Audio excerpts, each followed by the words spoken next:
this is Chris the Nightmare Ahio, and you're watching Mission Boxing Today on YouTube. Okay. Yeah. How was now? I know when Carlos Takam came to New Zealand to fight Parker. I know he came there. He wanted some sparring, and I seen a picture on Facebook with you and Takam. How was it like sparring him, and what did you learn from that experience? He really surprised me just from seeing his YouTube clips. I wasn't expecting the sparring sessions that I got with him. He is actually really good with his feet and very good with his range, which I think shocked Parker because because going into the sparring session, I thought Parker was gonna smash him because I thought he was a flat foot fighter, and those are the fights that Parker always smashes out. But then after sparring with him, I knew that his movement would shock Parker. So from the first sparring session, I knew that this was going to be a really good fight. Okay. And then then I got speaking with the guy, and he is a really nice fella. Showed me a lot of tips with my foot movement, and he's got a really good team too. Okay. They're real good guys.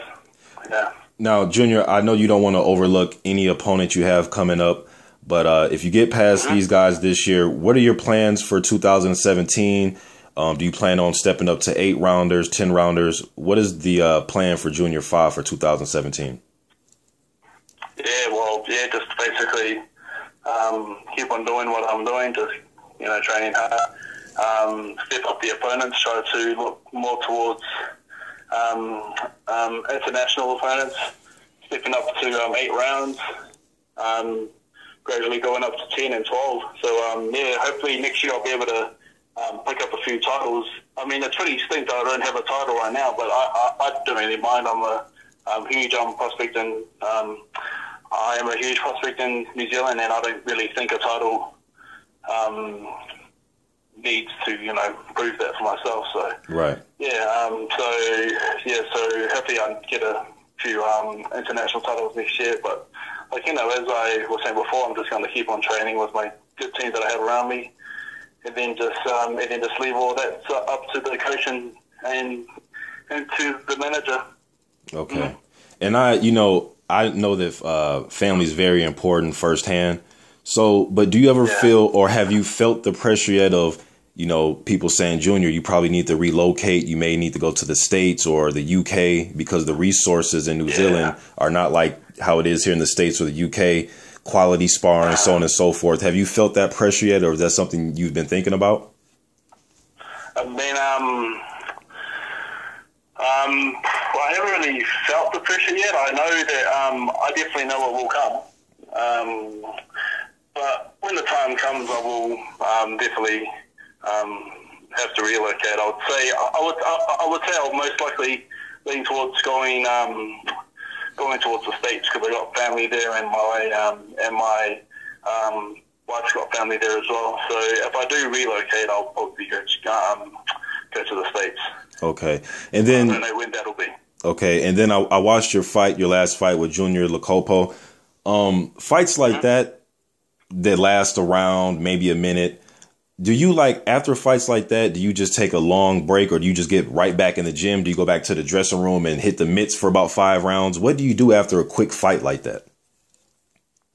Straight after a quick fight like that, I'm just usually going around and just talking to people. I'm kind of trying to get to know my sponsors. I'm trying to basically sell myself. So I just go around, talk to the table, talk to my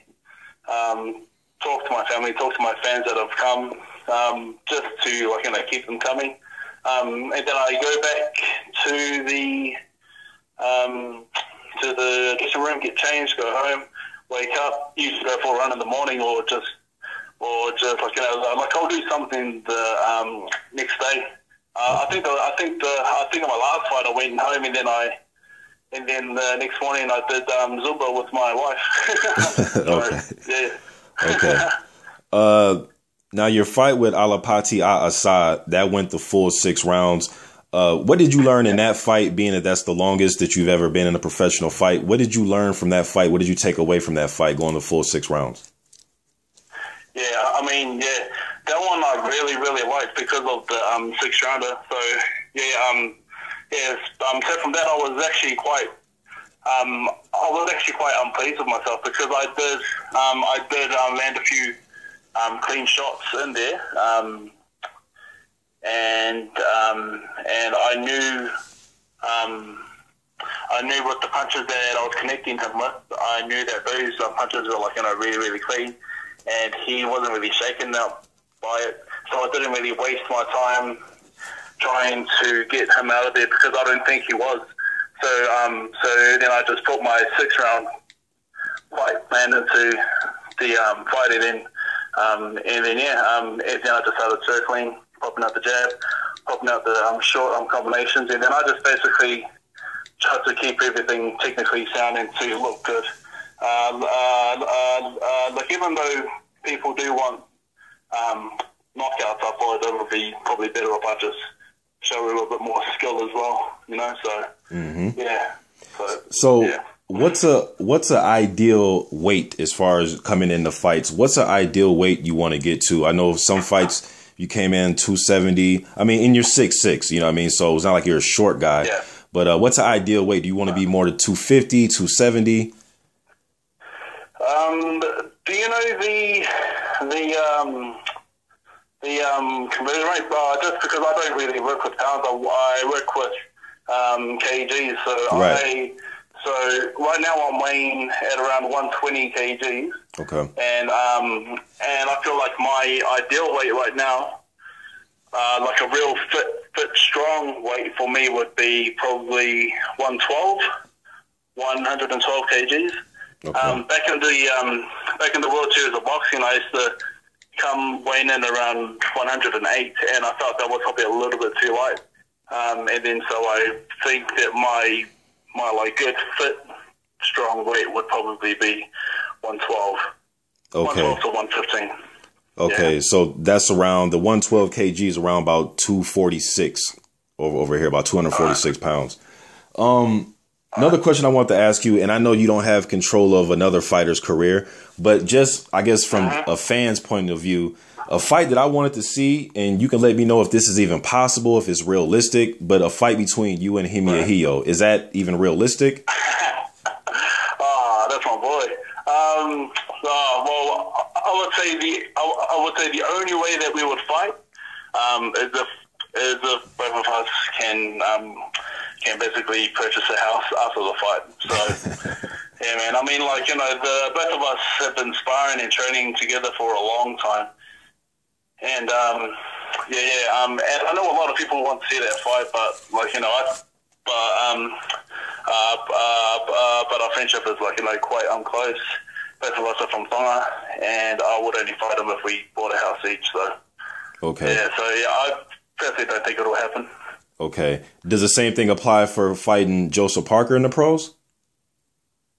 Not necessarily, nah. Okay. Okay. No. So yeah, well, that fight's going to be years ahead. But I would say I would definitely love to fight Parker just to kind of get things going, and in terms of boxing in New Zealand, just to have the two really good boxers fighting here at home. The last time that we saw something like that, where we had two Kiwis fighting here in New Zealand, was David Tua versus Shane Cameron, and that was a few years ago. Yep, I know that fight. And that basically sold out a big stadium, and I really want to do the same in a few years. So yeah, so I'm shooting for that towards I'd say towards another probably 4 or 5 years. Okay. But yeah. Okay, and hopefully Parker's around by then, because I know, well, I read in the article that he said that he doesn't plan on sticking around for that long. I think he said until he's 31 years old. But we know how boxing is. If the money's right, fighters will come back and fight if the situation is right. Yeah, of course. But Junior, I enjoyed having you on, man. Where can the heavyweight fans? It was a pleasure. No problem. Where can the heavyweight fans find you on social media? What are some of your platforms? Your Facebook, your Twitter? Right now I've got two. I've got Facebook and Instagram. I'm working on the rest. so on Facebook, Junior Fire supporters page, I'm on there.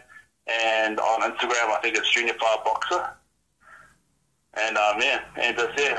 Shoot down there, give it a like, and a follow, and and just follow me on my journey to chase my dreams.